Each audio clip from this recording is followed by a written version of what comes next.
let's see here. Okay, so we are now module 12. You read Jenny Odell for today, and there are your reading responses. And I will not see you next week. We'll be on Thanksgiving holiday, getting fat. And then December 2nd, I will see you all again. One last full class meeting where you will have your last reading assignment, which is a section of Amitav Ghosh's book, The Great Derangement. A very not pleasant, but not a very complicated or complex or daunting reading at all. And I've included it right here in PDF fashion. I don't have anything down for the 9th because, well, I believe that's when we'll be having individual paper conferences. And then your papers are due on the 16th. I'm going to, well, I'll check the syllabus in just a second. But so they're due on the 16th by the end of the day. I'll open this up here. We can take a look. These final research papers are 812 pages in length, due on the 16th of December. Standard formatting, please. Grades are due shortly thereafter, so I can't really have these late, so I will be upping the deduction for tardiness. I have indicated to some of you that I'd like you to visit the writing studio, and others, please make use of this service. There are specially designated ESL tutors in the writing studio that can assist you virtually, of course.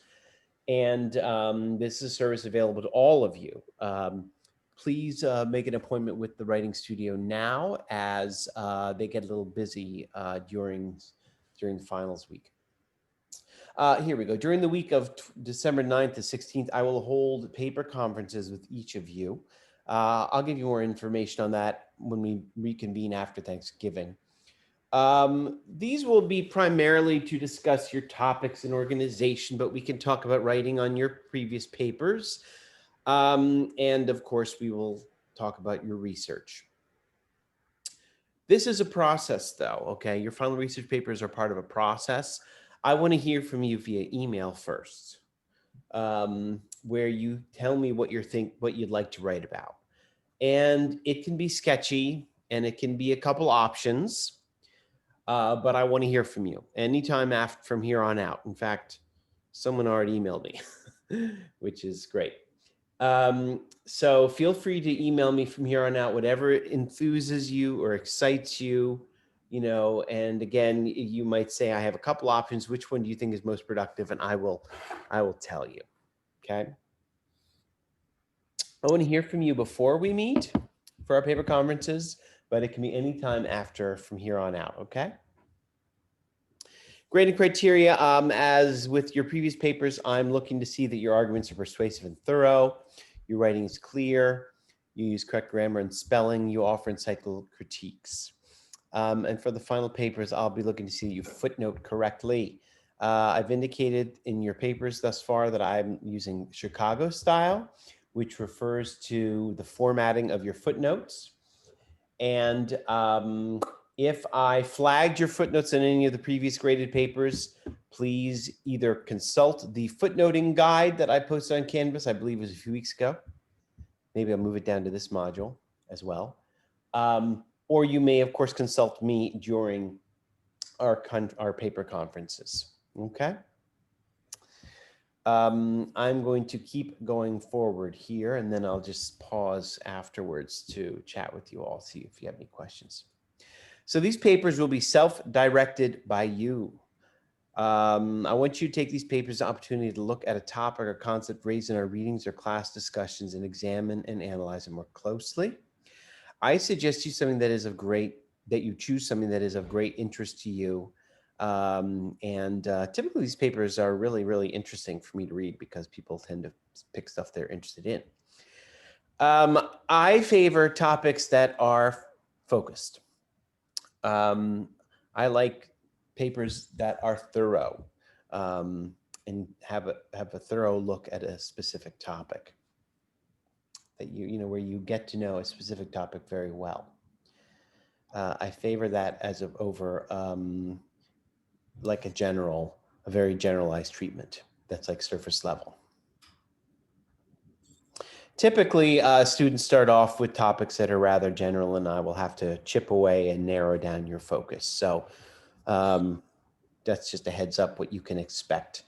So I've come up with a couple options here, just to give you an idea of what the proper scope would be. These are just things I came up with. If you're interested in these, and that's fine with me. Rebecca Solnit is worried about how digital technology has changed how we communicate. This in turn has undermined how we behave and interact politically. Take a look at one digital platform or medium. Examine how it facilitates or compromises political coordination. Okay. Wendy Brown is critical of the impact of neoliberal reason on education. Examine one such application and evaluate its political or social impact. Take a look at a neoliberal approach to elementary or high schools, for example, or also its impact on the university. Where do you see neoliberalism in college curriculum? Or what aspect of the college finances do you see neoliberalism, right? How will criminal justice reform, this one is really current events based, how will criminal justice reform proceed under President Biden with the divided Congress? What is the best way forward? Which of Michelle Alexander or Eddie Glaude's policy recommendations are most plausible and why? Focus on one or at most two said policy recommendations. Or how is cancel culture related to or symptomatic of social media? Does it point to or invoke any social media reforms? Which and how and why?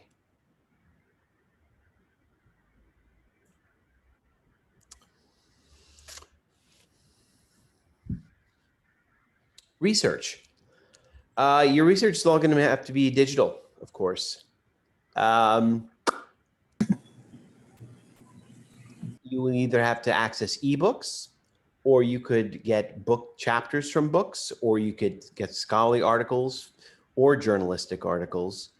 I'd suggest you look at the research databases available on Decker Library website. I've listed the ones that I think are useful for this paper. The Academic Search Premier, JSTOR, National Newspapers, the ebook collection, Masterfile Premier, and Google Scholar. I'm hoping you are familiar with most of these. Academic Search Premier and JSTOR are scholarly articles. The National Newspapers database is a collection of articles from the major newspapers across the country over the last 30 years. Very useful. Micah's ebook collection thus far is rather limited, but they may be able to get you digital chapters of ebooks from other libraries around the country through interlibrary loan, which I'll talk about in a second. I don't know if anybody's ever heard of Masterfile Premier. Here I'm circling with my arrow. I like Masterfile Premier. That's articles that are not scholarly, but long form from more popular publications like The New Yorker and The Atlantic and Time Magazine, maybe Harper's. Some of these are really good articles and they could be very useful for you depending on what you're writing on. And then Google Scholar. I've been pleasantly surprised with how productive Google Scholar can be. Please keep a note, they often may not give you the full article, but you can simply take the citation of the article you want and go to interlibrary loan and request it. And interlibrary loan can get you digital copies of articles in the morning very quickly, okay? And here's an email of the reference librarian in the library who can help you. Chris Drolsom is his name, but also Sean Evans, I understand, is helping with this service because this semester is so wonky. And of course, I will be available for assistance. I just recalled what I'm going to be doing on December 9th. I may have Sean Evans come visit the class so she can go over some of your research options for these papers, since it might be a little more challenging this semester. And what else was I going to say? And I also realized that Harley French, who was our TA once back upon a time, but Harley got sidetracked in their thesis. They're doing a humanistic studies senior thesis. Harley got really immersed in that project and did not have time to be a TA. Harley wants to come present on their research with the class, and the research has to do with a critique they're writing of cancel culture. And so I think since we had a really interesting animated debate about cancel culture, I asked Harley to come back. So that would be December 9th. That's our December 9th meeting. Okay. All right. All right. Let me see who has questions. Is there a requirement for number of sources? For a number of sources, there is not. In fact, I guess I didn't indicate this on the paper, but you can jot this down. I think for these papers, I think a good number would be 4 or 5 scholarly article papers. And by scholarly article, I'm thinking like 20 pages, like 4 or 5 of them. And then if it's a journalistic articles, then maybe like about 10. Journalistic articles tend to run 3 pages each, you know. I mean, scholarly articles can vary, but my general thinking about this, Laurel, is I don't see a problem with a limited number of sources, because ideally I would like to see you guys deal with them or look at them rather closely. Okay. So while, you know, this is going to vary from paper to paper, the general point is I don't expect you to have a ton. And I'm sorry if that's ambiguous, but it's just going to vary because of the different, like some of you are going to do scholarly articles, but I think many of you are going to do like, you know, journalistic pieces. In which case, that's just a totally different type of cap.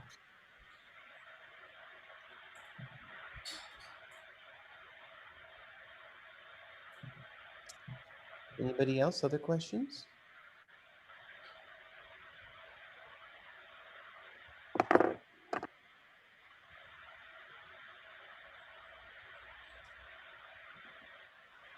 All right, well, you have plenty of time to think about these. So when I see you again December 2nd, we will take up that issue again. I'll talk about the papers again and see if you have any questions at that point. Feel free to email me at any point if you have questions, of course, and I'd like to be hearing from you now about your ideas. Anytime. Okay? All right. Last shot. Anybody have any questions at this point?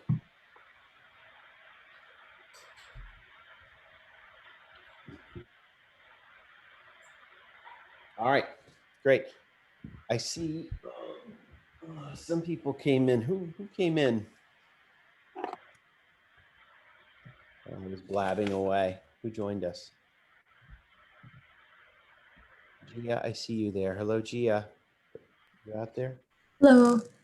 Rashad, are you out there? Yes, I am.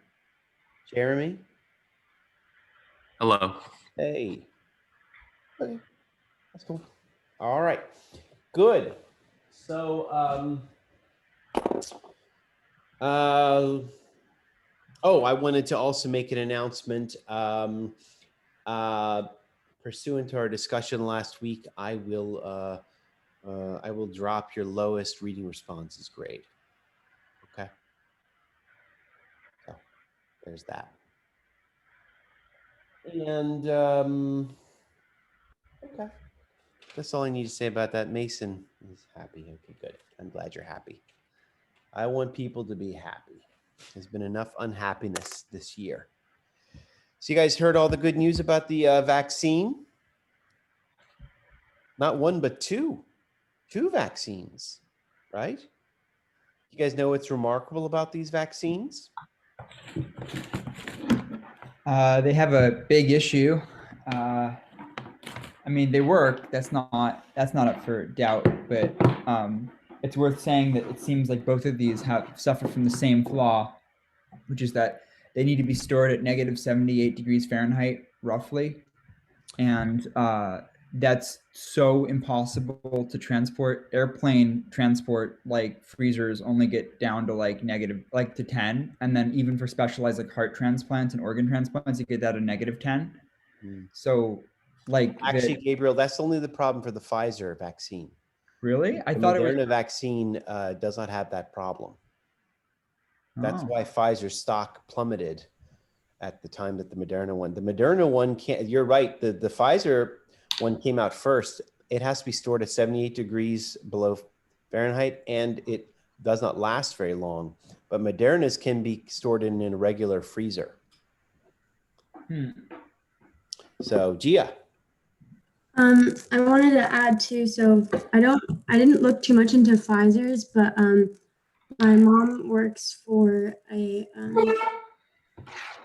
pharmaceutical production company, and it's global, and Moderna is actually like one of the first contracts that they had signed and everything.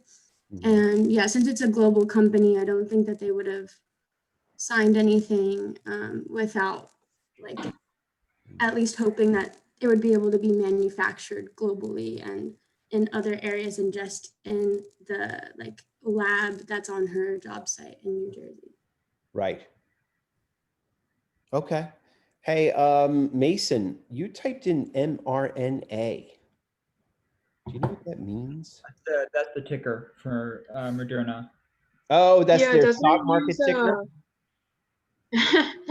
Well, I was in, doesn't it use a messenger RNA? That's what I thought you were Which is- referring to. Do you know what that Yeah. means? I have like some vague memories of what that was from like high school biology. So it is kind of cool, but I'm not sure if I fully know what it means. Does anybody, you nailed it, actually, that's it. Does anybody know what that is, what she's talking about? I really hope somebody bails me out because I really don't know how to say it either. I just know how to parrot what Bill Gates said. This is a radically new kind of vaccine. You guys know how vaccines generally work is you are inoculated with a relation of a certain disease, and then your body is expected to produce an immune system response to that if it ever encounters the disease itself.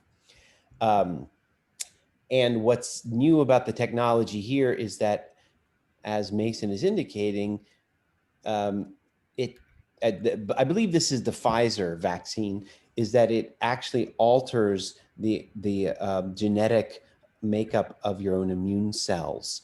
So it is potentially, it's just a radically new way of doing it. It's a new technology, but it is also has greater efficacy. So here's something that you should understand. Oh, Cindy's saying something here. It's a protein, yeah. Yeah, so like, if I was gonna say like the vaccine isn't like, because vaccines typically are always like obviously made of like the dead virus or something. Yeah. Like it's like it's like a dead version of the virus, and then like that's part of the vaccine. And then like for some, I think like from a very brief conversation, what I vaguely remember from like talking about this with my parents is like it's made up of it's made up of a protein. So technically like it's a lot better. I don't know. I don't really remember. I'm not a science person, so. Well, Rashad is getting all fancy here with his lingo. He says RNA is single-stranded. Well, okay. While DNA is double-stranded. I totally forgot all that. So. Oh, and Mason has a quote here.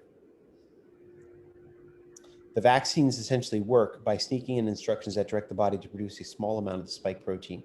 Once the immune system detects the protein, the body subsequently begins producing protective antibodies. Good. Okay. Well, Rashad, thank you for your honesty Googling it. I am not going to pretend I really understand the science, but I do have my best friend is a doctor, and we were chatting back and forth. And I don't know if you guys noticed that, it was revealed yesterday. Well, when the Moderna one came out, these are both upwards of 90% effective,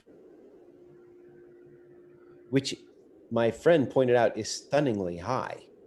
And to put that in perspective, here's what he texted me the other day. He said, retrospective data indicates that the flu vaccine may be 50% effective.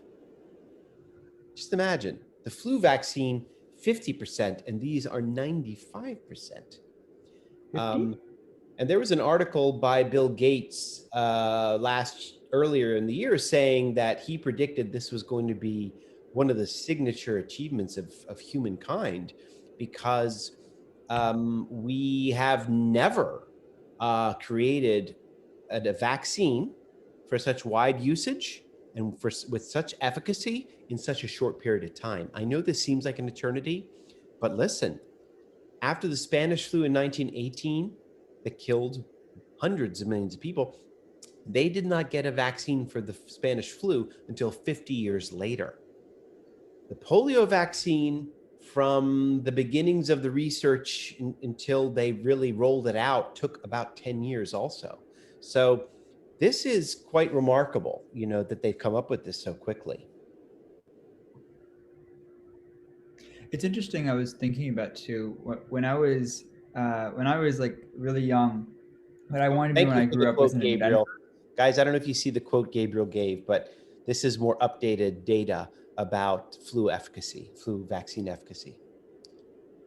Sorry, go ahead. When I was young, I wanted to be an inventor, right? The idea that you can come up with this singular innovation, like by yourself, that can change the world. And it's, you know, I think as you get older, you realize that at this point, there is never going to be like another Joseph Salk, right? Or any of these sort of big names, you know, that everything is so quite advanced now that it can only be attributed to a team of people, a large team. And it's not just Moderna. I mean, you know, hundreds of scientists coordinating around the globe, sending, you know, writing papers. It's like, it's just a weird thing to think about, that we're never going to really have, you know, a person behind these innovations anymore. I know, it's going to be a company. And the other day, the CEO of Moderna, on Tuesday, he made $100 million before noon on Monday. You know? So that's very interesting. I hadn't thought about that. And then it goes back to our original conversation about like people as companies, right? Treating companies as people, right? Yeah. So that's neoliberalism, right? Well, I mean, I didn't brush up on on the data for this meeting, for our class, for this discussion, but the amount of money that has been plowed into this research is remarkable. You know, hundreds of billions of dollars. You know, this was a massive political effort. Gia? I actually just saw that Dolly Parton was like one of the biggest funders of the Moderna vaccine. I didn't get Dolly to look. Parton. Yeah, I didn't get to look into how true that is just yet. I literally saw it before leaving work, but Good for her. that'd be pretty cool. Good for her. We should name it after her. And so the head of Moderna said that as soon as, you know, as soon as the test results were revealed on Monday, the head of Moderna said this pandemic will be over next year. And of course, what that means is that we are going to have how many billions of inoculations, right? 7 billion inoculations around the world. And that raises question, that gets to the question that Gabriel was raising about if the Pfizer vaccine has to be stored at 70 degrees below zero, that's not going to make it easy to transport it all over the world and administer it quickly, right? But I was thinking about a little bit closer to home, since we've spent some time talking about crazy Americans. Are we going to pose a problem, people getting vaccinated in this country?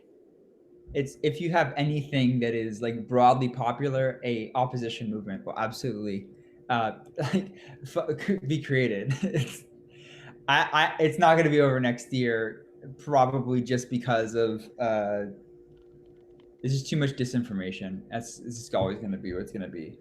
Where is that? Any attempt to suppress it, I think, will just make these people even more hardened, right? Where's that tweet where it's like anti-vaxxers been real quiet since the pandemic started? And it's like, oh no, they're lying in wait. They'll be back. I mean, the thing is, What was it's it again, like, Mason? I didn't hear you. if the virus was significantly deadlier, you know, and people like really, like, it was really apparent how serious it was, like people are dying around you all the time, then, you know, but it's not, it's like in this straddle line where it's really deadly but not quite enough, you know. Mason, what was that quote you were saying?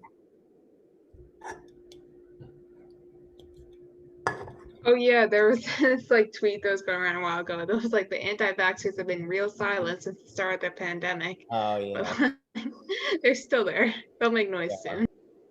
And this is, of course, what people are speculating about is what kind of rebellion we might see. It depends on the. Hello? I thought someone was speaking. You know, it'll be interesting to see what kind of pushback we get, and you know, how do you think we can deal with that? What is the best way to resolve to address the vax naysayers? Any ideas?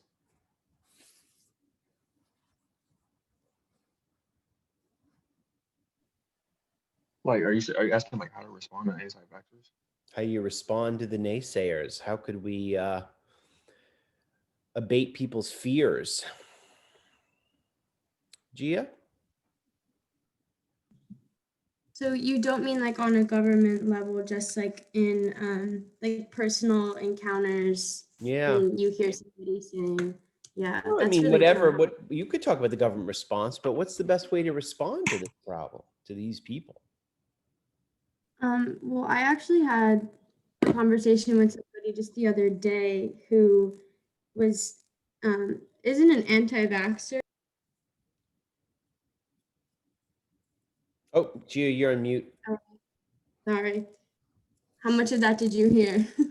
You mentioned an anti-vaxxer. That's as far as. Okay, they're not an anti-vaxxer, but they are a person who they're a farmer, and like they hope to like teach more people about, I guess, like the way our food industry has like really messed with our bodies and our society and whatnot. And they've been looking into, I guess, how that concept of like trusting corporations and food also kind of carries into vaccines, that was an interesting conversation. But I was saying to them, like, ideally it would be great if we could all live holistically, you know, be healthy from our diets and whatever, but you can't have everybody living that way. And we're so far modernized that without vaccines, it's like,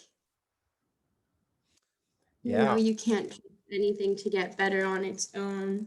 But I don't know what I would say to somebody directly who opposed it. You're raising the anti-vax issue as a whole, huh?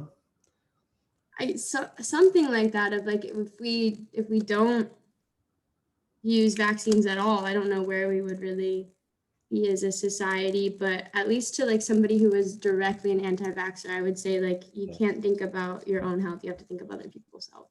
Kind of like gosh. But Laurel, why is your mother infectious? Is that what you're afraid of? She's a naysayer. Well, so we have talked about a couple things in this class. We've talked about the climate change deniers in America. Did we talk about the people who don't believe in evolution? I feel like that came up in this class. Oh my gosh, don't get me started. Didn't we? I can't remember. I don't think so. Oh, I think that came up in my other class. Sorry. But of course, America has a, you know, what is it? 50% of the population, or 40% doesn't believe in climate change. 40% doesn't believe in evolution. You know, anti-vax is an interesting, perhaps related phenomenon. I've never really talked about it with students before. And I'll be honest with you, I really don't know much about anti-vax. but I feel like we should tell our international students about this. This is another curious American thing. Yeah. You know? I was going to talk about that. Yeah. I remember like the first time I went to the US, I like found all these things about like people who were like anti-vaccine, Yeah. or like I'm very Catholic, but I found that the Catholic communities I met were like very different, I guess. Like that there's a lot of people who don't believe in evolution, and I was like, but this theory is approved by the Pope. It's Yeah. like, I don't know, it's very different from Catholics in Panama, I guess, or in Latin America, and then all these things about like flat earth and anti-vaccines and like anti-government were things I had never even like heard about before college. And believing Like that at all. and believing that Trump won the election, right? All these fictions that millions of Americans cling to. Laurel? Yeah, I don't know much about anti-vaxxers. I wouldn't say my mom is an anti-vaxxer. We've all had our vaccines, but like she definitely believes that it's related to autism. And when I was trying to talk to her about it, I need to pause you for 1 second, Laurel, because I think this is maybe something that the international students are not aware of. There was a big celebrity movement in this country, a couple celebrities who were claiming that autism, which is a learning disability, is the result of vaccines. Sorry, Laurel, I just wanted no, to. it's okay. Yeah, the autism thing has been long debunked because autism is a genetic disease. You're born with it. It's not something you get or you catch. But she was citing like a study that happened like in the mid 20th century where like people were starting to vaccinate their children more, but it correlated with a rise in like cases of autism. And the author of that study thought that they were related, but in fact, it was just like people realizing what autism is and starting to diagnose it correctly. Yes. Yeah. Yeah.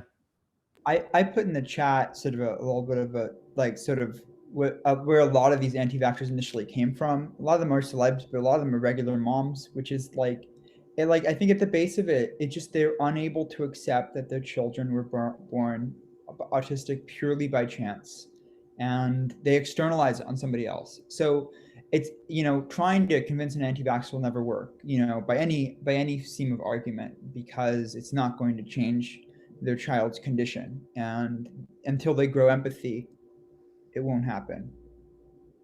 Well, I believe the symptoms of autism also are slow developing. So, you know, if they don't, what I mean to say, Gabriel, is they don't show up immediately as the child is born. So, you know, some of the vaccines happen very early in a child's life. So I guess they think, if they're trying to think of a cause, you know, that's been wrapped up in it. But what's interesting about the,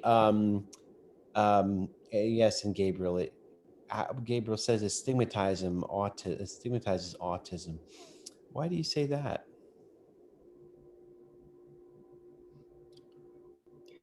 Gabriel, I've just seen a many TED Talks and conversations with autistic people, and how like this is just like for celebrities to go on TV and like say these things like, oh, you don't want to get this disease because this thing will happen to you. Like it just causes more like irrational fear and disinformation about the condition or whatever. Yeah. I think so too. When it's genetic, right, and it's something that has probably persisted for, you know, millennia, thousands of years, and hasn't necessarily been like genetically let go, it's because to some degree it serves a purpose, right? You know, autistic people have greatly contributed in the things that some of them lack they have incredible ways to contribute back. Mhm. And by essentially externalizing it onto something, onto a corporation, it becomes sort of a dirty acquired thing rather than sort of something that is just part of the natural body. It's the same thing with homosexuality and trying to make it into something that's a choice, right? When in reality it absolutely isn't, and lots of animals exhibit it, and there are there are different evolutionary reasons why it's not something that's been around and still is around. It was really nice. That's a good rejoinder to your point, Gabriel Chaz. Gia, did you have your hand up still? I somewhat lost. Oh no, yeah, I kind of lost my train of thought, but it came back a little bit. I just wanted to add to that person I had a conversation with was saying that like some of the stuff that they were seeing that anti-vaxxers were claiming was like along the lines of autism used to be apparent in children. I think it was like 1 in every 10,000 child or something, and now it's like 1 in every 35. So I don't like, obviously that's pretty dramatic and coming from, I mean, like that seems, not that it's about vaccines, but that statistic alone is like very curious in looking at like how that came to be. But like that was just mentioned as something that anti-vaxxers use as a point. That's a nice point, Gia. That explains why they were getting like amped up here. But I think, did you or someone made the point earlier that really we've just gotten better at diagnosing autism? And Gabriel Jacobs points out in the chat that, of course, autism is understood on a spectrum, right? So there's varying degrees of it. So it's not entirely surprising that it is 1 in 35. Just, I almost can't imagine where they get the numbers from. Like if almost like it was just less diagnosed before. That makes a lot of sense. Mason? Oh yeah, I was gonna, I think we're talking about the ways in which like anti-vax has stigmatized autism. If you go into like the vaccines cause autism, there's something at the root of that, which implies that like, therefore it would be better to die of a preventable disease than to be autistic, which is fucked in and of itself. This is some of the, my family ends up talking about this a lot because like I have ADD, my sister is learning disabled, my father is autistic, and my mother works with various like learning disabled children like for her job. So it's wild. It's totally wild. Yeah, it's strange. I mean, public health experts are, of course, like despairing about when people are, suspicious of anti-vaccine, when we have these anti-vaxxers. I'll make two comments. One thing that's interesting with the anti-vax movement that kind of sets it apart from the other things we've been talking about, the anti-evolution, the anti-climate change people, is this has been noted. This is a little bit of a caricature, but the anti-vaxxers tend to be on the left for some reason, or at least they're more evenly distributed on left and right. It's not a monopoly of the right by any stretch of the imagination. In fact, I've had several students at Micah that were anti-vax, but that was a while ago.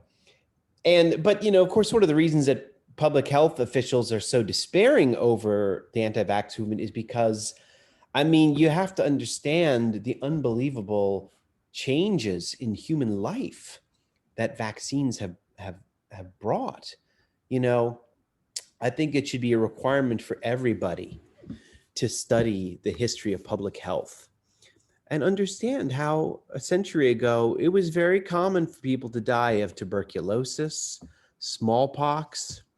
You would get polio and your limbs would be deformed for life. I mean, I don't think people appreciate, what we have achieved in terms of health. And, on a not totally related note, America is the only country in the developed world where the average lifespan is actually declining in the last 5 years. You know, we're not doing a bang up job.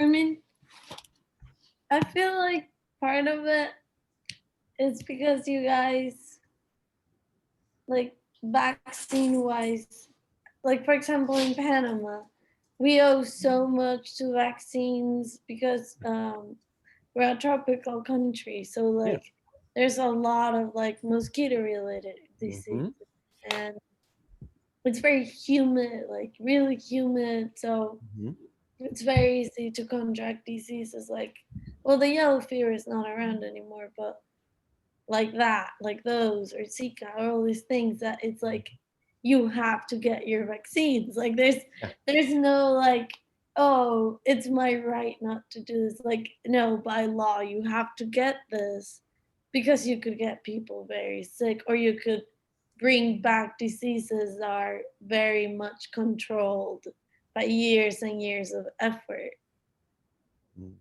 America has a, oh, Mason, is your hand up again? No? Okay. Yeah, America has a very strong libertarian streak. And by libertarian streak, I mean that Americans tend to be suspicious of experts, and, you know, they don't like to be told what to do, especially when it comes to like our health. You know what I mean? Like restrictions on smoking, or restrictions on, you know, efforts to regulate the food we eat. You know, a few years ago, Michael Bloomberg, the mayor of New York, he banned all restaurants from using trans fats. And he also banned, you know, restaurants from selling extra large buckets of soda, right? You know, and a lot of media types had a big problem with this, right? This is an infringement on individual freedom, and part of individual freedom is the freedom to kill myself if you know, if that's the way it is, you know. And of course, you have a very healthy public health debate here. On the other side, well, by you undermining your own health, are you undermining the health of those around you?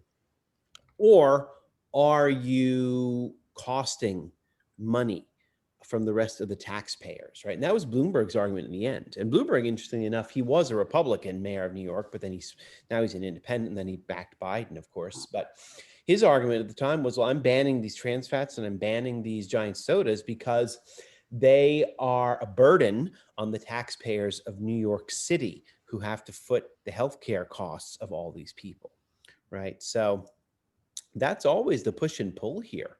You know, when it comes to a vaccine, are you endangering other people, right?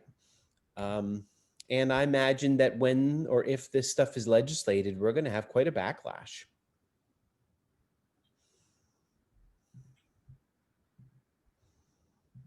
I'm reading through the other comments here. I don't know what a DSM is, Gabriel. It's the big book of all the different disorders and conditions. Oh, yes. And my dad was a psychiatrist, so that's why he has them. I see. I do know that, right? What does DSM stand for? I should Diagnostic and Statistical Manual of Mental Disorders. Good. Let me push on this a little bit further. Do you guys know why Mayor Bloomberg banned extra large sodas?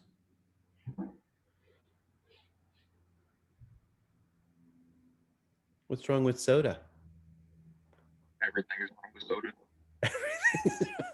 Yeah, it has a lot of sugar in it, and it's like Coca-Cola is a black liquid. Why would you ever ingest it? I mean, it's delicious, but like, you know. Hey man, beer is a brown liquid. Don't There you go. Don't get on the color of your liquid, man. That's not the problem. No. I drink it. I'm just saying. Gia? Yeah, I was just gonna say the same thing, basically, that like I remember there was just a big sugar scare, and not that it like people weren't aware of it before, but I feel like simultaneously like New York just like freaked out about it. I don't know, but I know that that was a thing of like them banning it because obesity and rising and things like that. Control it.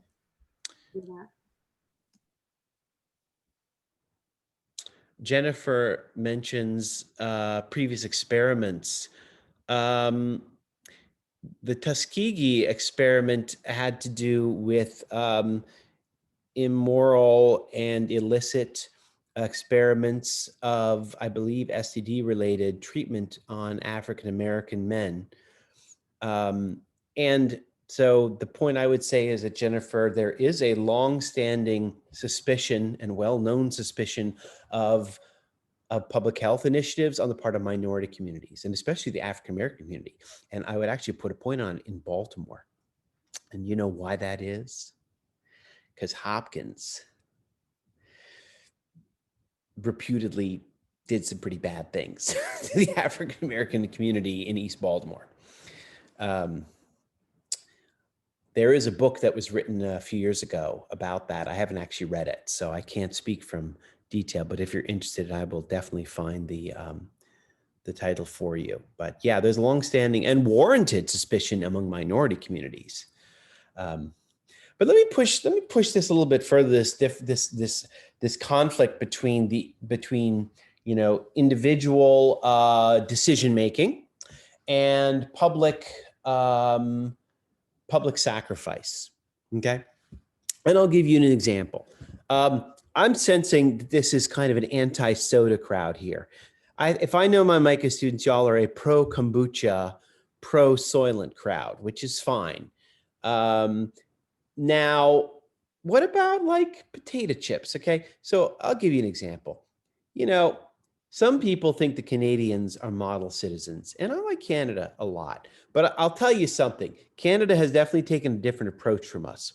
I don't know if you guys have been to Canada. Put your thumbs up if you've been to Canada. Not many. Okay. Anyway, the cigarette packs in Canada are kind of surprising.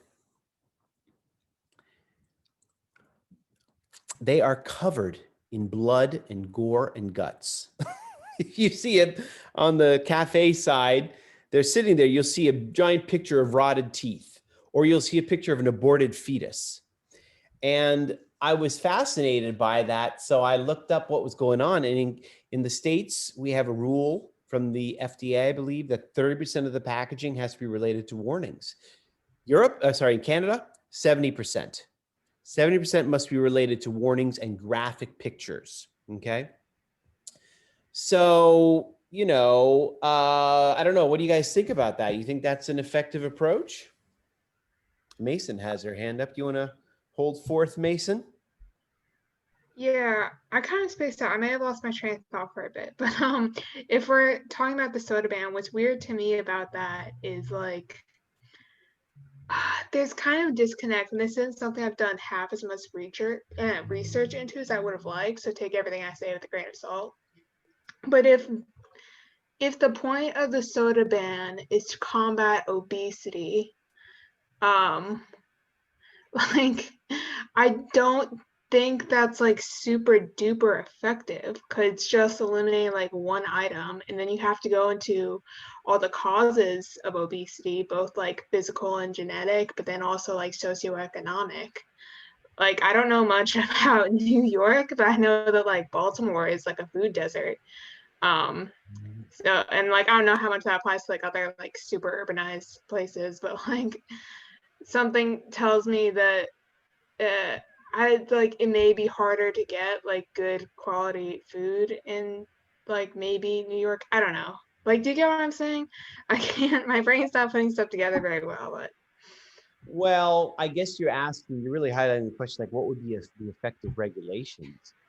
And I hear what you're saying, Mason, that most of the sugar, a lot of the sugar, I don't know. I don't actually know why they're zeroing in on the soda.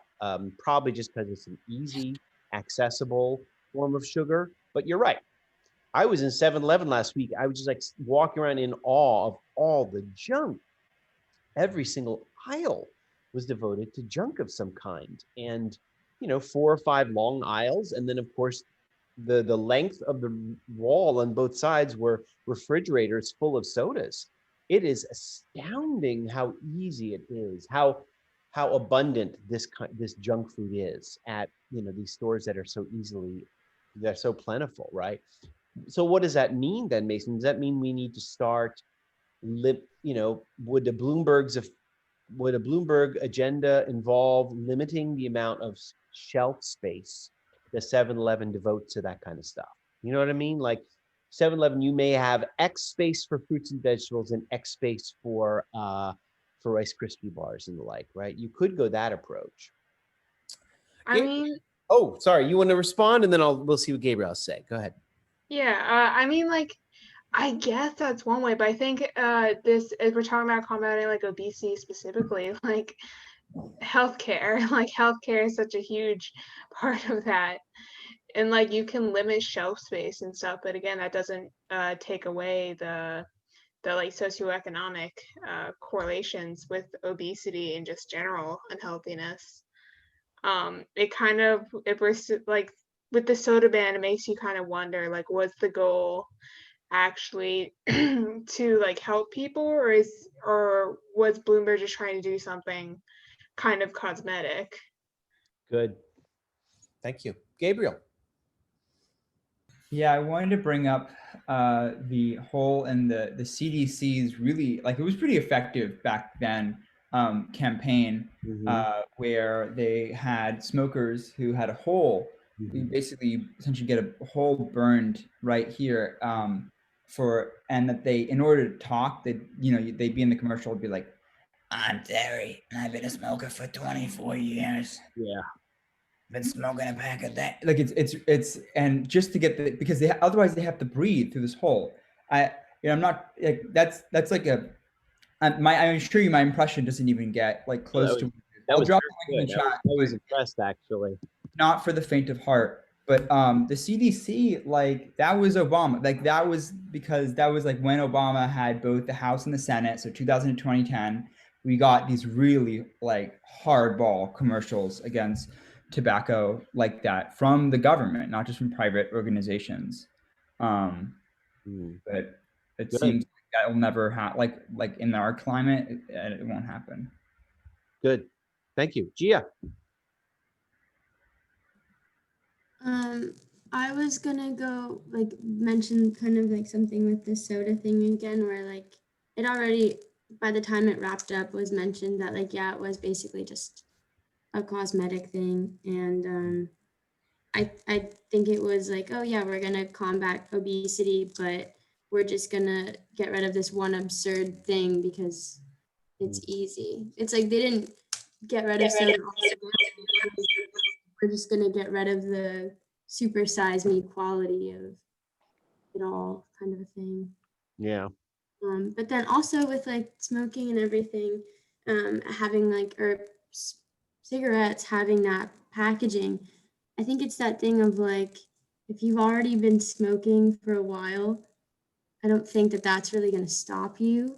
It might make you question some things, but I think that that would be more effective in terms of turning away new smokers, not necessarily and like as widespread effective in terms of like,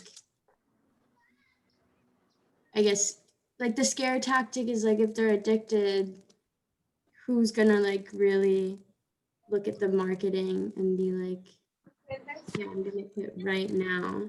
Because also it's a slow process. Sorry, Gia, did you finish?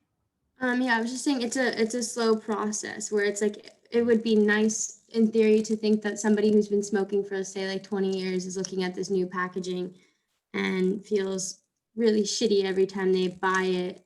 Yeah. But even if they try to start quitting, it's not going to be like right then and there, typically, like not cold turkey like that. Well, it's funny. I in Europe, I noticed they use this approach a lot.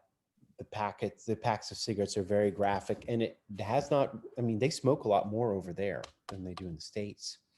Yeah, if anything, just the new smokers is what I was thinking.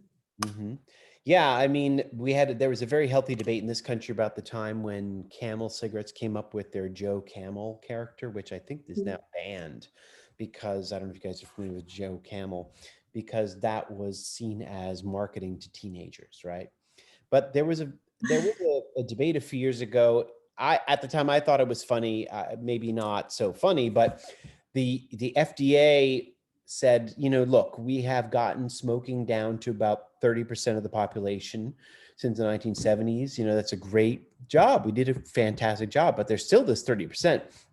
How can we chip away at that? And what they wanted to do is they wanted to transform the warnings on American cigarette packs to the Canadian model, because they thought if we just make them bloodier, then even more people will quit.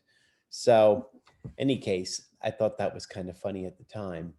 But I'm looking here in the chat, and you all seem to agree that when we're talking about this kind of stuff, especially when it comes to like food, this is much bigger than sodas. Of course, it is. Yeah. And it raises a couple questions, like how would you effectively do this? What is an effective response? I mean, you guys know why?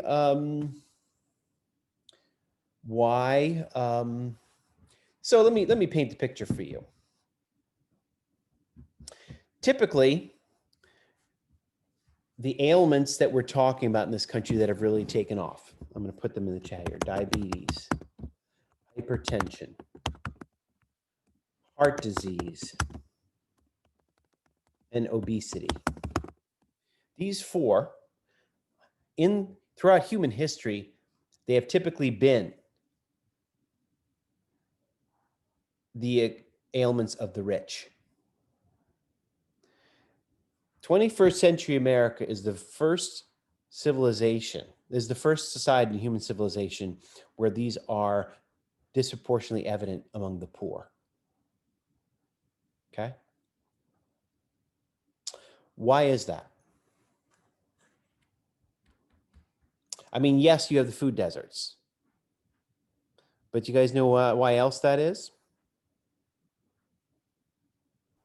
Is it because of stress and work? Closer. Think about the foods Is that, it because of cheaper, lower quality food? well, yes, but why might, people be more apt to reach for a Big Mac as opposed to, say, a lentil burger? Is it more? Yeah. I don't know what lentil burger is.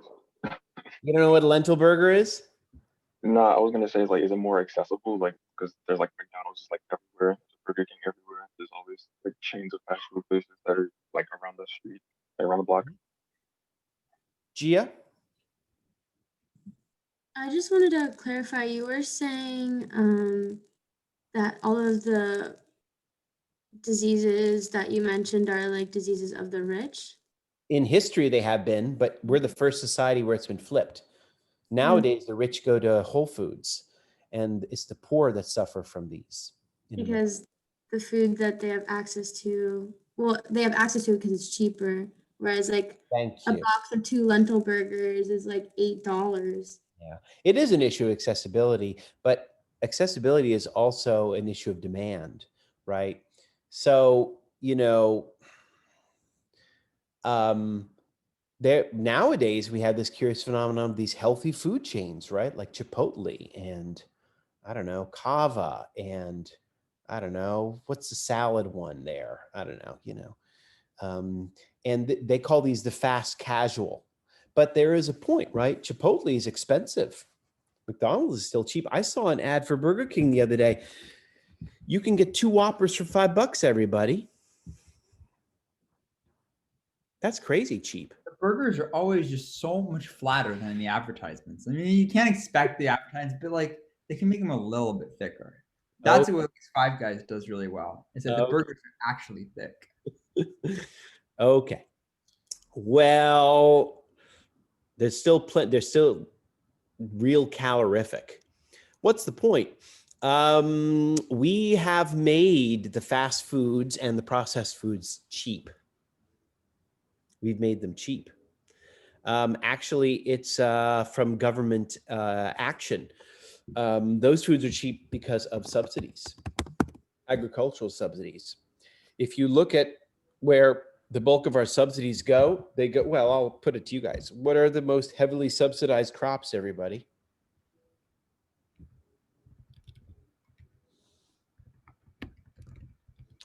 You should know Is at it least one of grains? these. Huh? Is it grains? Which one? Wheat? Corn. There we go, corn. Oh, Corn is the #1 subsidized crop. Where do you see it in our fast food, processed food ecosystem? Sodas, right?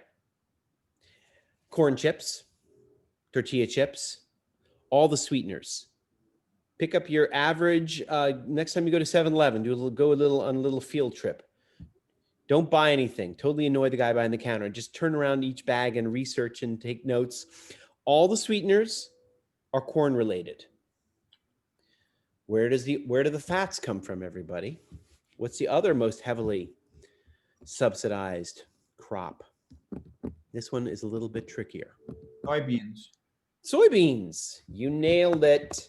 And so if you go off for a country drive, guess what you're going to see, everybody? 2 crops. You'll see corn and you'll see soybeans. And the corn is the sugar and the soybean is the fat.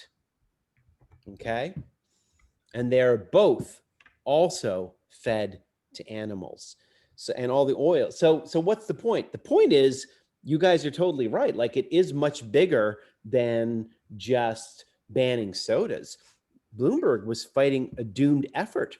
How do you fight against this when your own government is subsidizing and these crops and making processed food cheaper than it should be? Let me put it this way. If you take away the subsidies on corn and soy, how much do Cheetos really cost? I have no idea. $5 for a little bag? Could you imagine what kind of rioting there would be? How much do Fritos cost? I don't know. How much does Coke cost? I don't know. It's all been subsidized like hell. How much, Burger King can only sell those.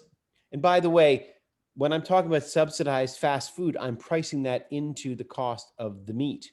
Why? Because our beef is grown on subsidized corn. Okay. I don't know if you guys know this, but the United States is also unique around the world because we're the only country that feed our cattle corn. Does anybody know what cows eat out in the wild? I'm joking. There's no cows in the wild. Does anybody know what cows are supposed to eat naturally? What's that? Grass. Grass. They are to eat grass. They have 2 stomachs. They're called ruminants. They're chewing their cud. The United States, we said, screw that. We have subsidized corn. They're going to eat corn.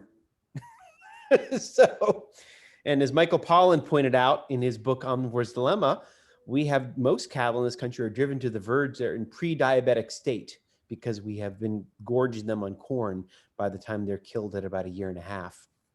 If you've never read his books, I would highly recommend it. I'm putting his name in the text. And his book in particular that's very well known is called The Omnivore's Dilemma. So, I mean, and he makes this point, which I think is great. I mean, if you took away the subsidies, how much would a Whopper cost? It might cost $10. Just imagine if a Whopper cost $10. There would be fucking riots in the street. Gloria points out chicken. It tasted weird. Well, guess what, Gloria? We also feed our chicken corn. That's less of a problem, I think. But we also raise our chickens to be slaughtered at 6 weeks, which is very strange. If you've ever had a chicken, they don't really grow that quickly. Good. I love talking about food, by the way. Food and subsidies. It's one of my favorite topics. So anyway, how did I get into this? Public health. Okay.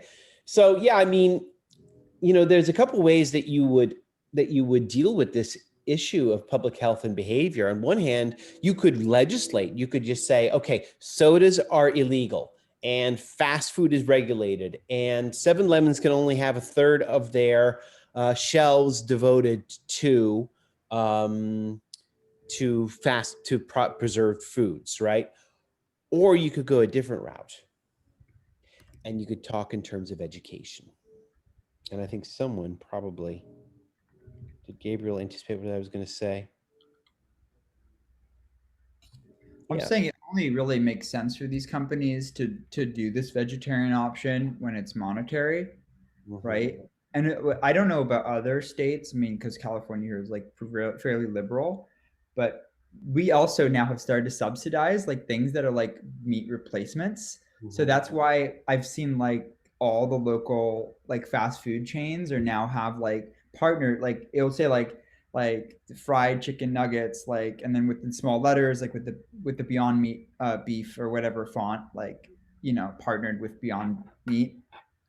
Because it's finally like cheap enough to sell them next to the actual ones. Good. 2 points, and then I see Zachary has a comment here. First of all, Gabriel Jacobs, you're in California, okay? So I don't know if guys know about this, but there's a part of California called the Central Valley, which is where the bulk of our fruits and vegetables come from in this country. Michael Pollan makes the point that the fruits and vegetable growers in America, they have been lobbying for subsidies too. Do you know what that means? That means that our government has subsidized corn and soy and all the fast foods that come from that, but they're not subsidizing fruits and vegetables. Okay? So that is a conscious decision that our government has made in which kind of foods to make cheaper and available. Not healthy ones, fattening ones. This goes for dairy as well. So Domino's, there have been many exposés done on how Domino's is a great beneficiary of government subsidies too. Okay, so your government is subsidizing, the US government is subsidizing the fast foods, but not the healthy ones. Zachary points out here a video about chicken nuggets being made. Along those notes, this fits neatly with what I was going to say about education. Do you guys know Jamie Oliver, the Naked Chef? He's a British guy. He did a show in England a few years ago where he went to all the schools, right? So speaking about education, right? How do you educate people to eat healthy? Well, for any of you who have spent time in American public schools, you know that we don't do a great job inspiring healthy eating, right? The options are what? Hot dogs and pizza, right? These are the ones that are so popular.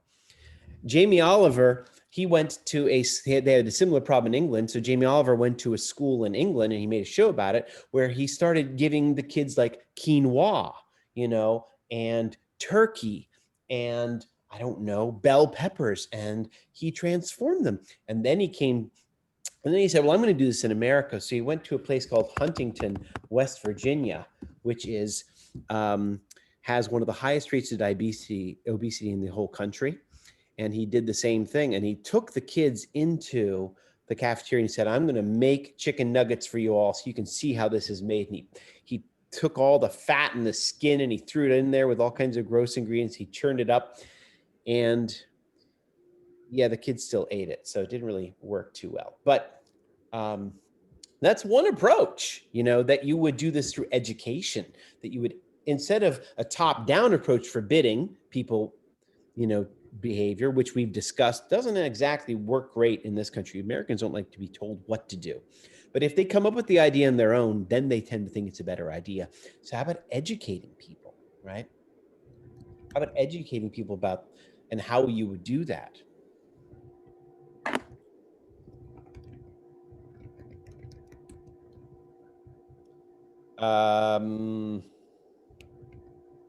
Good. In any case, anybody have any thoughts on education and food and public health? And of course, this would This might be the advisable approach to vaccines as well, right? As opposed to forbidding, how could we work on education to make people appreciate the power and the effect and the impact of these vaccines? I might recommend that kids at a very early age have to read about earlier epidemics and how we humanity escaped from them.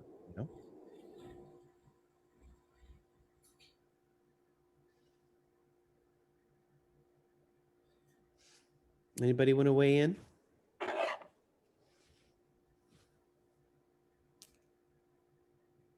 You guys are all pretty good when it comes to eating, though. You're all very healthy. Except for smokers at Micah. Cindy? Oh, I was gonna ask, like, I think there was like this one time I had like a conversation with a friend, and like she was briefly talking about like how countries outside of the US, specifically, I think like I guess like she just kept it to England in general, bans a lot of the chemicals that like American legalizes in terms of like what's in their food.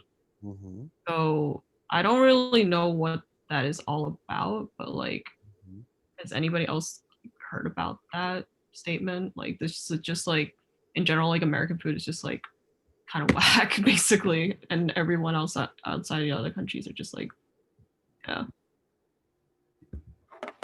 Anybody want to respond to that? Well, I'll tell you one thing that we do have. I mean, the big debate is over GMO, genetically modified foods, but I'm not, public health people aren't so worried about the genetically modified foods. What they're not as excited about are growth hormones. Americans put growth hormones in our meat. So I mentioned to you earlier. So, okay, everybody, listen. Let me tell you the history of a chicken's life, okay? A chicken normally only becomes full grown for slaughter at about 6 months. Okay. And by the way, if you ever have a free range chicken after 6 months and you grab that sucker, it's going to feel it will feel relatively scrawny. That's my way of saying that the Purdue chickens and the Tyson chickens you buy in the grocery store, these are absolute behemoths. They are, I mean, I saw a chicken breast in there. It was about at Safeway the other day. It was about 6 inches long. That is outrageous. I'm not sure what's in there. But add to that the point that thanks to, that engineering, agriculture engineering in America has made it such that the chicken now can be raised to slaughter in 6 weeks.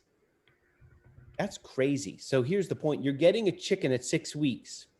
It is ready for slaughter a full 4 months earlier, and it is fatter than its 4-month older cousin. Okay. How do they do this? They do this through growth hormones. And Rashad is absolutely right. They can't even stand because their bones cannot support their weight. Okay. I don't know. I mean, this is kind of a sad note coming up for Thanksgiving, but I don't know if you guys have heard about, genetically modified turkeys. They can't even stand up at all because the turkey breast is so prized. Turkeys are raised for their breasts. And, American agriculture has done such a great job of doing this that we've raised turkeys that can't stand up.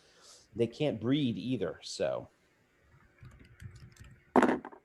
and this is from the growth hormones because this is what we prioritize in this country, right? I'm going to tie this together with one last public health issue, right? It's an issue of physics, everybody. Industrial agriculture, these chickens, how do they cut costs? Well, look, you go to Popeyes, how much is your sandwich? $3.99? Michael Pollan would point out that's outrageously cheap. One thing Americans never ask is, why is it so cheap? That's something we should ask. Why is that so cheap? Why is that chicken sandwich so cheap? Well, there's a variety of reasons. I've already mentioned that there's subsidized food in corn and for the chicken feed. But the other way that the farmers cut costs is that they raise these chickens in giant industrial outfits Sometimes you see them throughout the eastern shore of Maryland on the way to Ocean City. And you'll have, it's not uncommon if you have a barn with 10,000 chickens in there. Okay. 10,000. What are your worries about 10,000 chickens? What are some potential problems having 10,000 chickens together? Disease. Exactly. We've already seen this happen where like farmers, like will lose the entirety of 50,000 chickens in like 2 weeks just because of some crazy disease. And also, so this is another anomaly of American agriculture, which other countries do not do. Do you guys know what American animal farmers do to keep their animals free of disease? They don't separate them. They don't give them social distancing. How do they keep them alive in those close quarters? Don't they just spray them with chemicals? You're funny. No, but you're close. It's what Cameron said. They're given antibiotics. Upwards of 70% of all antibiotics in America are given to animals. Just think about that. 3/4 of all the antibiotics that are doled out in America are given to the animals we eat. Only 25% are given to humans. Does anybody know why? I mean, yeah, so the animals don't get sick, but why aren't more given to humans?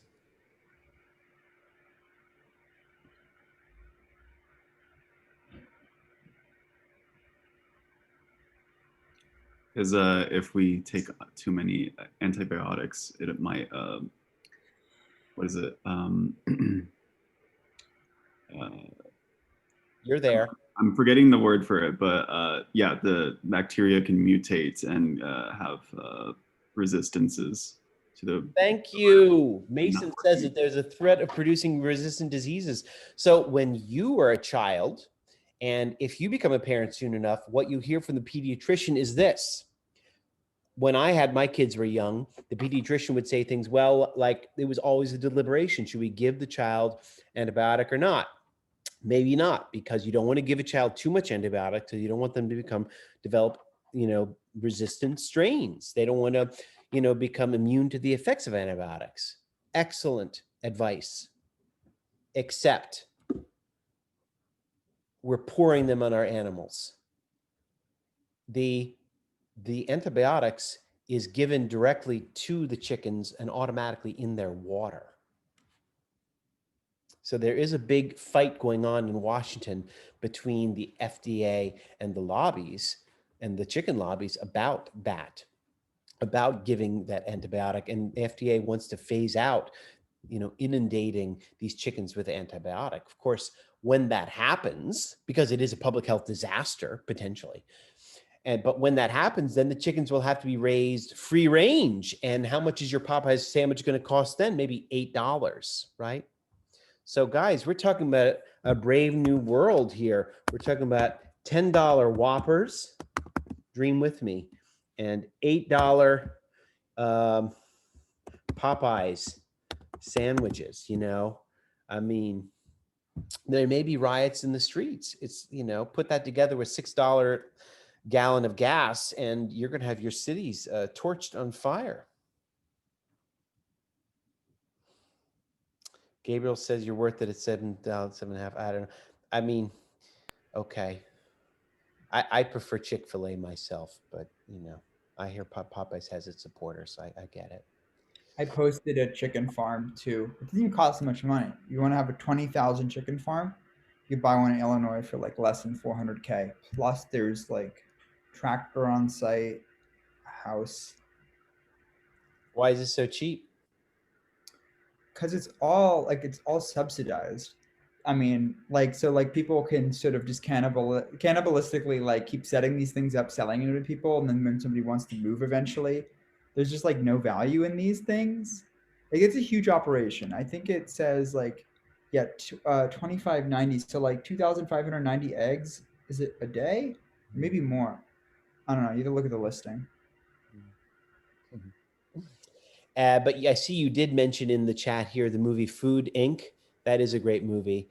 Michael Pollan was involved in that movie as well. If you have a moment over the holiday, Thanksgiving holiday, I would recommend you watch. It talks about a lot of stuff we're discussing right here. Yeah, I think food politics is really important. It's really interesting. You know, but it's funny. People don't really think about, Americans don't tend to think about why things are cheap, you know? They're happy to get 2 Whoppers for $5 and they don't ask what it is, you know, why it's so cheap. Back when I was a kid, guys, I don't know if you ever heard this rumor, but back when I was a kid, there was a rumor that McDonald's hamburgers were made of kangaroo, old kangaroo that they got from Australia. Is that still a thing? No? Okay. My kids were watching Anchorman 2 the other night, and the joke is that one of the guys goes into a fast food business and he's selling bat. Instead of fried chicken, he's selling bat because it's cheap, right? You know, Americans don't tend to think about why our stuff is cheap. We don't think about why our burgers are so cheap. We don't think about why our sodas are so cheap. There's a reason, right? There's a reason. It's simple supply and demand, guys, right? If there's a lot of people buying a certain product, listen up, the price goes up. Okay? Why are liters of soda 99 cents, right? Why, when you go into Target or Walmart, why are the t-shirts $3.99, right? Why are the sweaters $10.99? You guys know?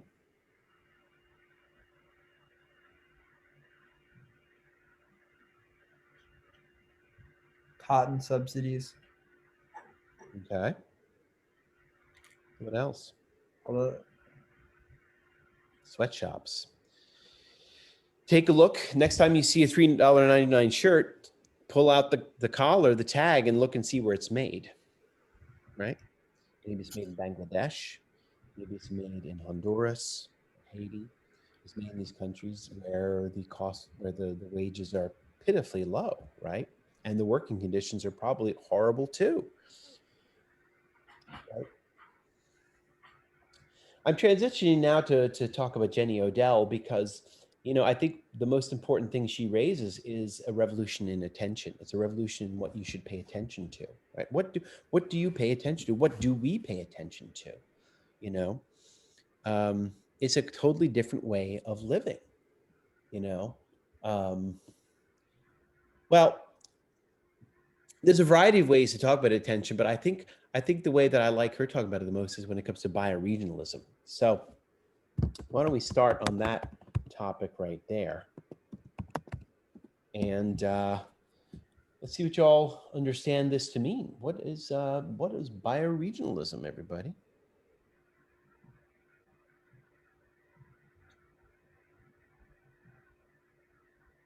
From at least from what I could gather from what she was saying, it seems like it's like you just kind of base your identity based on like natural features around you and like natural landmarks and the such, like rather than it like a geological take rather than it being like based on the people you're with or the communities that form because of it. Good. Thank you, Zach. That's awesome. Can somebody else fill out what he said? What else would you have to point out or about bioregionalism? How else would you describe or define it?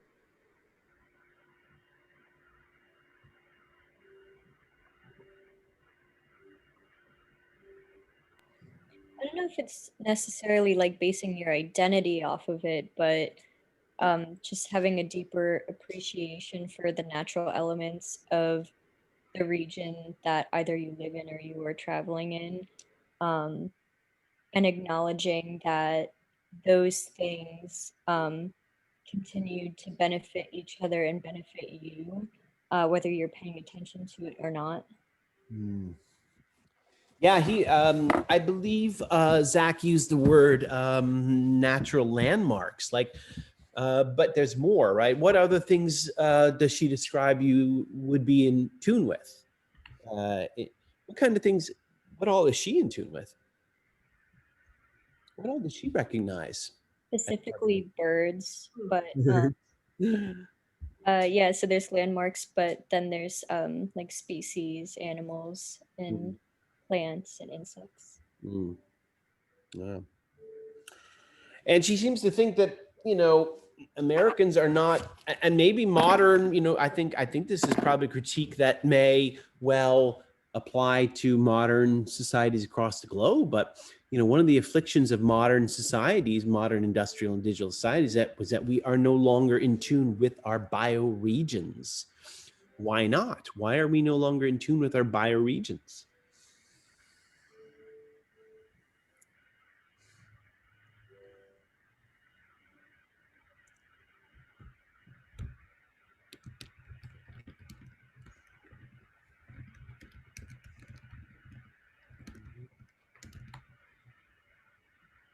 Someone is playing Minecraft in the background.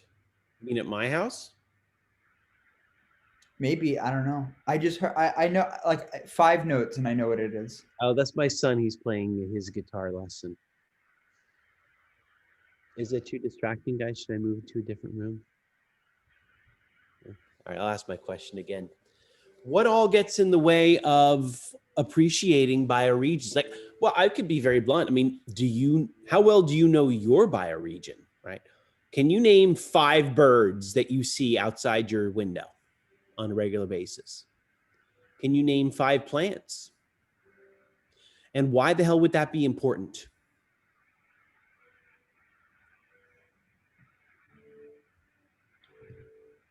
Rashad says pig. Pigeons. That makes more sense. Well, let me back into that question about why this is important. Let's start with the first. I want to really get into what stands in the way. Why don't people recognize their bioregions? Mason says colonialism ? And Laurel says we don't need that information to survive. Okay, good. What else would you have to say? And either if you guys, Mason, if you want to expand on that, I'd love to hear it. Or Laurel. Yeah, I think there's she kind of pointed out how indigenous peoples had and have like closer connection to this bioregionalism she's talking about. I think it's very it is kind of, I think, oh God, my brain's not working very well today, but I think this disconnect from the land can be traced back to this kind of settler mindset of the land is something to be conquered and subdued, Right. and that we are somehow like outside of the natural ecosystems we inhabit.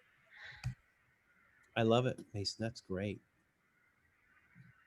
Laurel, would you expand? Yeah, like there's no need for us to know what birds live around us, especially in a city where it's mostly just pigeons that eat garbage. But like, and plants, like we don't necessarily forage in cities, or even in suburbs and rural areas, really. But another reason we don't pay attention to our surroundings is because a lot of our surroundings is just buildings. We don't get to see nature much. Good. What else, guys? What else do you have to say about how, what stands in the way of people getting to know their bioregions? What would it take to get to know your bioregion as well as she knows hers?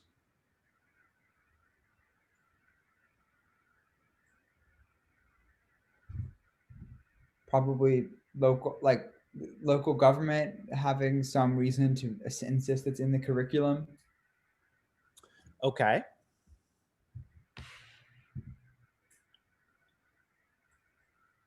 What else? So education. We're not being educated about it, Gabriel, right? To relate it to the title of the book, not have a job. I think that would. Not have a job. Is that? Oh. Well, that's not what she means, but it's okay. You're close. You're close. We need time. Have Josh. Right? We need time. Do we have time to do the kind of paying attention she talked about? All right, Laurel said it, just walking around. Right? How often do you get to do that? just walk around, inspect a plant. Hey, what's going on with this plant here? What's going on with that plant there, right? Listening to that bird.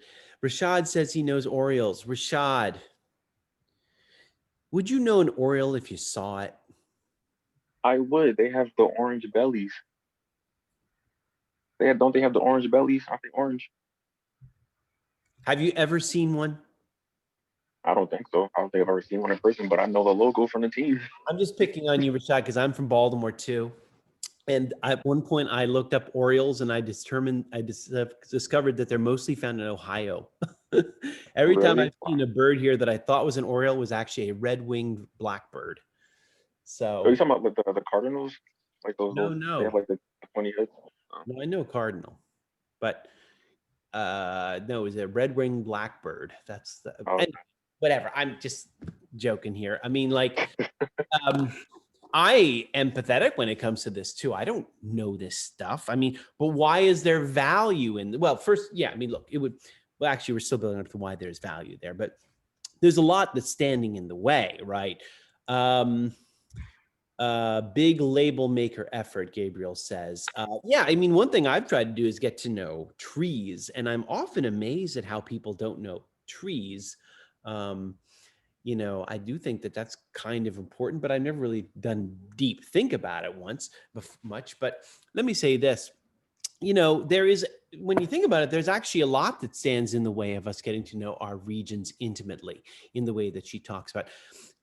Gabriel. Yeah, I was gonna say, I think of all probably of all the education out there, the thing that has probably taught people the most about trees is Minecraft, because I'm pretty sure, like, I know birch, oak, acacia wood. There's all the different woods are from there. All, like, my younger brother obviously knows them all. Yeah, but where are they native to? Well, it's a different biomes. But see, that's the problem. It's a okay. Let me get in. I like in my younger brother's curriculum, he's not ever going to learn about coal. Like it's a little bit sad. Like even the science classes doesn't even cover that, And so, to some extent, I don't think we can undercut Minecraft's contribution here. I am happy for it. I'm glad for it, but it's only half the story, right? So you can identify trees, but her point is bioregionalism is not only knowing the trees, but knowing where they're native to. Why does that matter? Come on, Jenny Odell. Aren't you happy people know what an oak is? Do they have to know where they come from too? Why does that matter? This is the bigger question. Why the hell does bioregionalism matter? I think my analysis was, I think it obviously matters on like an ecological level. We're living in an era where everything's kind of going real bad. So if we're really trying to learn how to take better care of our environment, like actually knowing and caring about it is probably a good idea. She says something where it's about not only like defining yourself not only by your observation of the environment around you, but with that comes your responsibility to it. And then also, I think she, one of her main points was kind of bioregionalism as a model for not just identity, but for a community, which kind of is based on our shared is on like this giant rock, instead of like, I don't know, you and I are both Christians, or like you and I are both Democrats, and like weird like constructs. Well, yes, thank you. Gabriel, did you have your hand up again? I'm just going to call your attention to this passage on 122, 123. I thought this was the passage that was kind of really, encapsulated this very well. She says at the bottom of 122, she says, similar to many indigenous cultures' relationships to land, bioregionalism is first and foremost based on observation and recognition of what grows where, as well as an appreciation for the complex web of relationships among those actors. More than observation, it also suggests a way of identifying with place, weaving oneself into a region through observation of and responsibility of the local ecosystem. And she talks about this guy, Peter Berg, asked where he was from. He used to answer, I'm from the confluence of the Sacramento River and the San Joaquin River and San Francisco Bay, of the Shasta bioregion, of the North Pacific Rim, of the Pacific Basin of planet Earth. Boy, he must have been a hoot, right, to talk with at a party. In these ways, bioregionalism is not just a science, but a model for community. So similarly, I'd have to say, where are you from? Well, I am from, I don't even know. I'm from Towson. I mean, what is this? You know, like I'm from the drainage basin of the Patapsco River. You know, I mean, it's hard for us to think of ourselves in this way.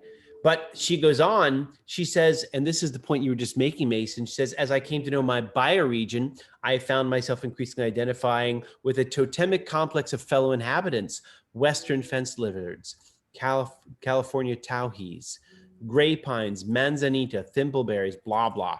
When I travel, I no longer feel like I've arrived till I've met the local bioregion. Okay. The point is that her notion of community has expanded now. Thanks to understanding ourselves as part of a bioregion, we see ourselves in community of not only humans, but of creatures who are interrelated and interdependent. Gabriel. Oh, wait, sorry. I keep forgetting to put it down. Okay, no worries. So I'm gonna do a little, I see the time, we'll wind this down presently, but I wanna do a little bit of an exercise with you all so we can really understand, you know, the point of bioregionalism. Let's travel mentally to a period in time before air conditioning, okay? And before heat pumps that would heat the house in the winter and cool the house in the summer. America nowadays, if you travel from town to town, suburb to suburb, you generally see the same thing, guys, right? You see these big box stores, these Walmarts, you know, these Best Buys, these shopping malls, and you see similar homes. You see homes of the same square footage with air conditioning and heating. You'll see the same house in Phoenix, Arizona, that you see in Boston, Massachusetts. Okay? And in a way, that kind of doesn't make sense, right? What should a house look like, everybody? If you were to build a house in the desert of Arizona without air conditioning, what would that house look like, everybody? Y'all are designers, so I can ask you this and expect some success. How would you design a house? What are the design features of a house in the desert going to look like? Tell me some design features. And maybe you'll have some examples in mind.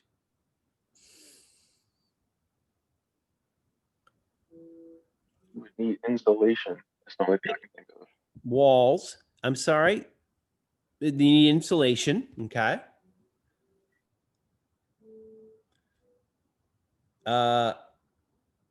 Gabriel, I think you mean so the heat will funnel up. Actually, I'm thinking of the adobe houses.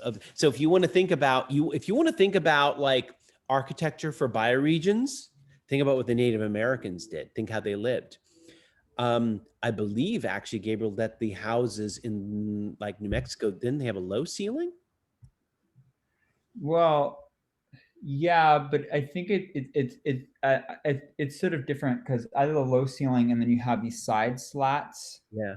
It exhausts outwards. Or if you want to have like in more modern sort of really like ecological architecture, you'll have sort of a funneled ceilings. Mm-hmm. And you can have like, then you can actually get away with having a skylight at the top with like some directional exhaust. So I don't know if you guys have heard of have you guys heard of passive houses? These are houses that would be heated or cooled without like a furnace. You could do this through geography and the sun. Then you have to really think about how you place that house. Then you have to think about your bioregion, right? Well, let me get back to the example I was giving. So once upon a time, if you maybe 100 years ago, and you travel to different parts of this country, you would see different types of houses in every different part. Why? Because they were sensitive to the bioregions. You had a very different type of house in Phoenix or in New Mexico than you saw in New England. Does anybody know what the distinctive architectural feature in New England would be? Hint, it gets cold up there. What are you going to see in the houses in New England? What should you see? Racism? Well, okay, but I mean, fireplace, yep. Close. Closer. You sound like a chimney. Well, yeah. Yeah, you'll get a chimney for sure. But I'm not sure that's necessarily distinctive. I'm thinking of, well, maybe I'm trying to ask you all to read my minds, but I lived in New England for a little while, and you see houses up there called the salt box, and a salt box has a really high pitched roof. Do you know why they have a very high pitched roof? You don't, let me put it this way, you don't see high pitched roofs in New Mexico, but you'll see high pitched roofs in New England. Why? Because snow, it snows, and when it melts, it has to fall down. Thank you. And they get a buttload of snow.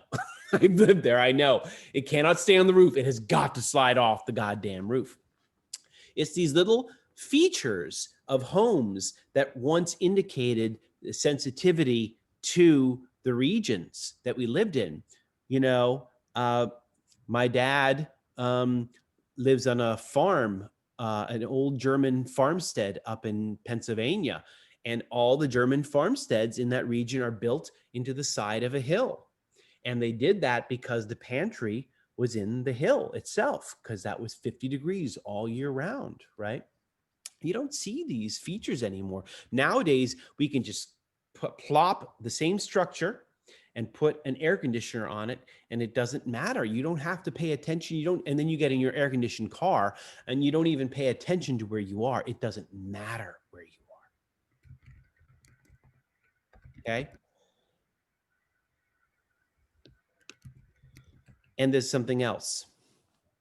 And this may be more of a unique American feature, but we have very high levels of mobility. I don't know if you guys know this, but the Americans move on average every 7 years. And this is also an obstacle to bioregionalism. How so?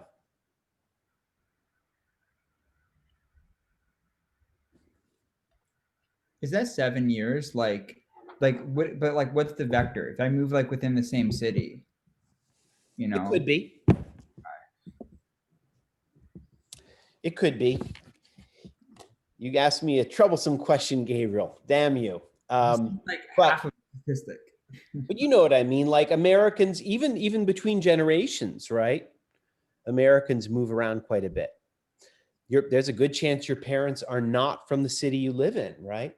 Or there's a very good chance that you have moved already between states in your lifetime, right?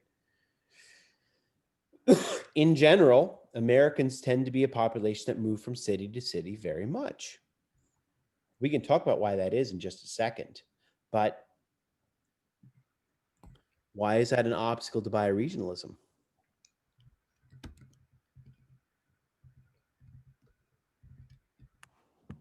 Because you have to like engage and like get used to like you have to like get used to the place you're around. Like if you're not there long enough to observe it and study it, then you wouldn't learn as much about it. Yeah, we were talking a minute ago how it's an issue of time. This getting familiar with bioregionalism requires a ton of time. We don't know our surroundings. That's it, Cameron. We don't have time to know it. Well, let me. Yeah, thank you, Gabriel. Well, let me back up a second. Do you guys know why Americans tend to move so much? Maybe the international students can chime in here too. Maybe they know. International students, they don't tend to move as much. My understanding is, however, in China they have in the last generation in particular. But Europeans, my family in Europe, they don't move. They don't move from town to town the way we do. Why do we work? Yeah, that's one reason for sure. Anybody else? Why Americans tend to move so much?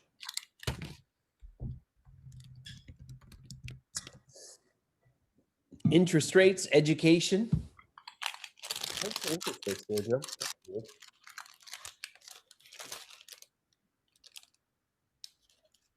Taxes, cost of living. Yeah. American society, we have always been very fluid, you know. And this is something that has really struck me as a big change from how this country was formed, right? What the hell does that mean, Gabriel? Gender Just an fluid, equivalency. home fluid.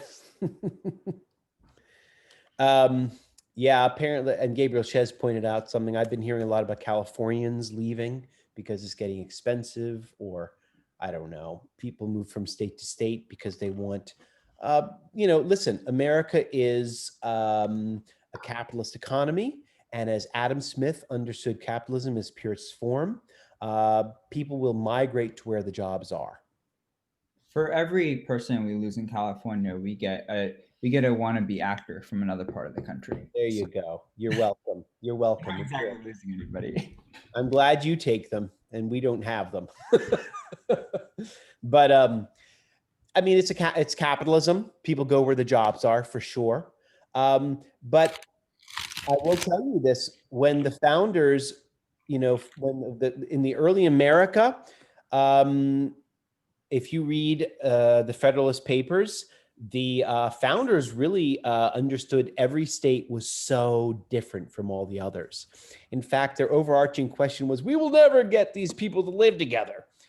You know, these people from Rhode Island are so different from people in Delaware. They are not going to live together. And then people from Georgia and Maine, are you kidding? There's no way they're going to want to live together. They understood each of these regions very differently, which is why one of the proposals for the early America was that actually we should divide the country up into 4 separate countries because they're all so different, right? From that point on, you've seen this giant, trend towards homogenization, unrelenting, if you will, meted out by Gabriel's cousin and friends up in LA. Hollywood culture and entertainment media has done a great job of homogenizing this culture and unifying this culture, which our international students might point out is very strange, because if you go to other countries around the world, you find regional differences are much more pronounced. In America, we overlook them very easily. But let me tie this together here, because I know we need to split. Why is this important? And I'll be raising this point as we get into Amitav Ghosh in 2 weeks. But Jenny Odell argues this is a necessary part of an ecological. She calls it, an ecological consciousness and an ecological understanding of things. Right? We have to understand this is a necessary step if we're going to really attack climate change. And let me give you an example why. I don't know if you guys have ever heard of Naomi Klein. She is one of my favorite authors. She writes for The Nation, and she has a beautiful quote in a book that she wrote a few years ago, where she says, I'm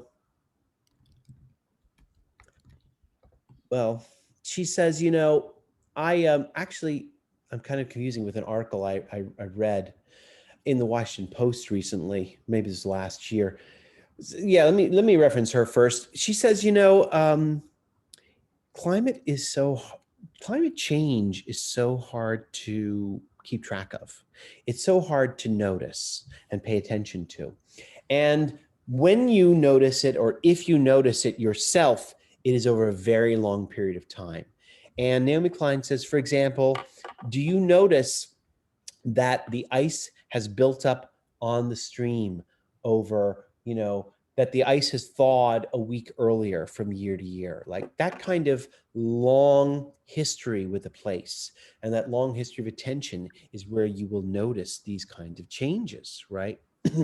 And I was thinking about this in relation, the Washington Post wrote an article last year, and it was pointing out that in the time of George Washington, all of the streams near Washington, D.C., George Washington had his plantation was across the river from Washington, what is present-day Washington, D.C. George Washington's plantation was a place called Mount Vernon. Beautiful, beautiful spot on the river. And he noted that all of the streams would freeze in the winter. And the Washington Post noted that streams in Washington, they don't freeze anymore. And that's the length of period of time, you know, it takes to recognize the change in patterns of nature. You know, it would be ideal. It might not even be the kind of thing you notice in a lifetime, but it would be the kind of information that could be passed on from generation to generation if we stayed in the same place or if we paid attention to our environs, which we don't. That's the point, right? We need to understand that we are a part of this ecosystem, and we need to have a deep understanding of that ecosystem and notice patterns, because as we notice these patterns, then we will see climate change. Or conversely, we will understand that we're part of a larger community. And actually painstakingly proceeds to explain here in the essay I signed for you all, you know, this is also part of seeing ourselves as, you know, very different from the American commercialistic, you know, person, which is, you know, marketers would like to see you and me as being constant and unchanging and clear and self-defined. And she says, when you get an ecological understanding of yourself and your environment, you see that the truth is much more complex. Our boundaries are blurred. We are dependent on other things. It's so easy to think we're not, right? It's cold outside right now, but I'm not cold because I'm sitting inside. I have heat on. I got to go somewhere, hop in my car, put my heat on. I can feel completely apart from this environment around me, but that's all an illusion, right? The truth is we are deeply related and deeply interconnected. And bioregionalism is an approach to is an attempt to fix that so that we can see ourselves in that way. And only when we start to see ourselves as dependent and reliant and related to other things around us, that is when we will effectively address climate change.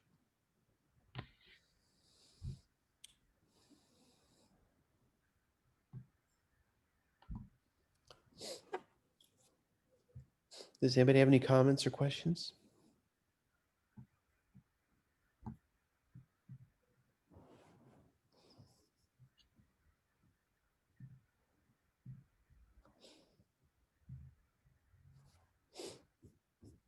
Okay, anybody? Hello?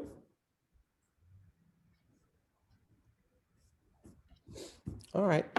Well, I'm going to let you go there because it's 6 o'clock, okay? And we'll pick it up there in 2 weeks. Okay, anybody have any questions or comments or anything at all? I wasn't here in the beginning. Did I miss something about what's happening next week and why we're going to be 2 weeks? Well, next week's Thanksgiving, so we don't have class. That's all. Okay, sorry, I totally. Okay, you all have to go out and hunt for your turkey, right? Isn't that what you do on the day before Thanksgiving? So you do Additionally. that. Anybody else? Any other questions or comments or whatnot? I see that I kind of skipped over this and I apologize. Laurel has posted something here at the very beginning. There is, Laurel, do you want to talk about what's going on tonight in the GFA and painting department? Yeah, the SVA reps are holding a meeting that there won't be any faculty there, but it's to talk about improvements in DEIG within the department. But if you're not in those departments, you're welcome to come too. I'm going to paste it in the chat here for you all. That's what's from Laurel earlier. Okay. Awesome. Okay, everybody. Well, that's it for today. I'll stick around if anybody wants to chat. Otherwise, I will see you in 2 weeks. Okay? Thank you. Have a good one. Bye. Yeah. Thank you. Bye. Yeah, thank you. Yeah.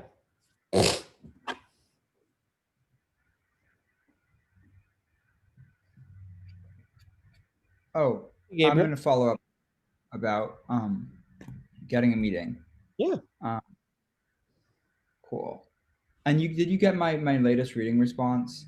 Well, I haven't looked. You emailed me and said you put it back there.